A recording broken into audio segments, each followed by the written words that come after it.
Mark chapter 7. Then the Pharisees and some of the scribes came together to him, having come from Jerusalem. Now when they saw some of his disciples eat bread with defiled, that is, with unwashed hands, they found fault. For the Pharisees and all the Jews do not eat unless they wash their hands in a special way, holding the tradition of the elders. When they come from the marketplace, they do not eat unless they wash. And there are many other things which they have received and hold, like the washing of cups, pitchers, copper vessels, and couches. Then the Pharisees and scribes asked him, "Why do your disciples not walk according to the tradition of the elders, but eat bread with unwashed hands?" And he answered and said to them, "Well did Isaiah prophesy of you hypocrites, as it is written, 'This people honors me with their lips, but their heart is far from me, and in vain they worship me, teaching as doctrines the commandments of men.' For laying aside the commandments of God, you hold the tradition of men, the washing of pitchers and cups, and many other such things you do." He said to them, "All too well, you reject the commandment of God, that you may keep your tradition. For Moses said, 'Honor your father and your mother,' and 'He who curses father or mother, let him be put to death.' But you say, 'If a man says to his father or mother, whatever profit you might have received from me is Corban, that is, a gift to God,' then you no longer let him do anything for his father or his mother, making the word of God of no effect through your traditions which you have handed down, and many such things you do." When he called all the multitude to himself, he said to them, "Hear me, everyone, and understand.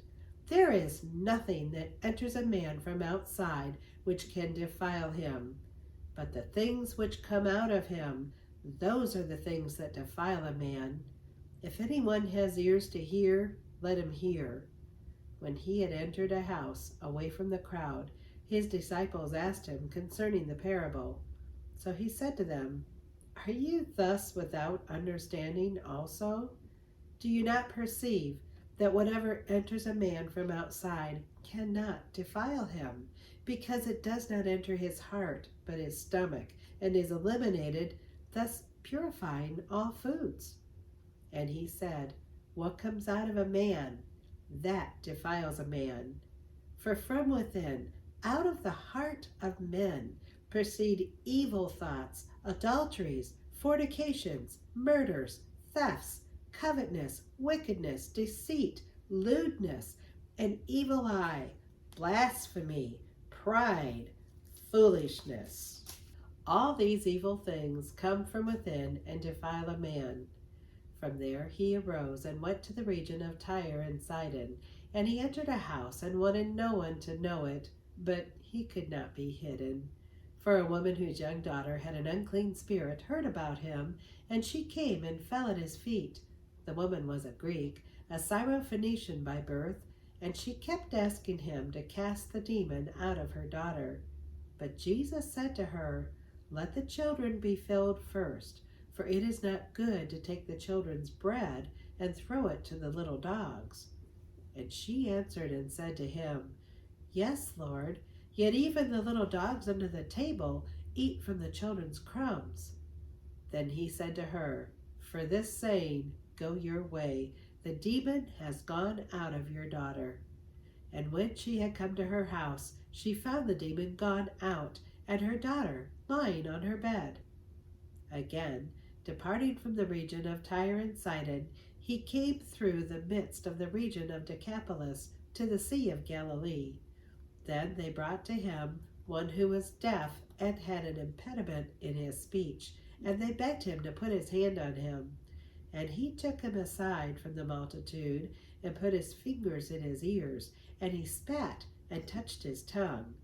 Then, looking up to heaven, he sighed and said, "Ephphatha," that is, be opened.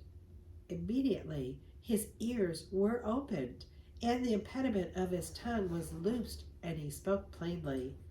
Then he commanded them that they should tell no one, But the more he commanded them, the more widely they proclaimed it. And they were astonished beyond measure, saying, "He has done all things well. He makes both the deaf to hear and the mute to speak." God, thank you for the book of Mark.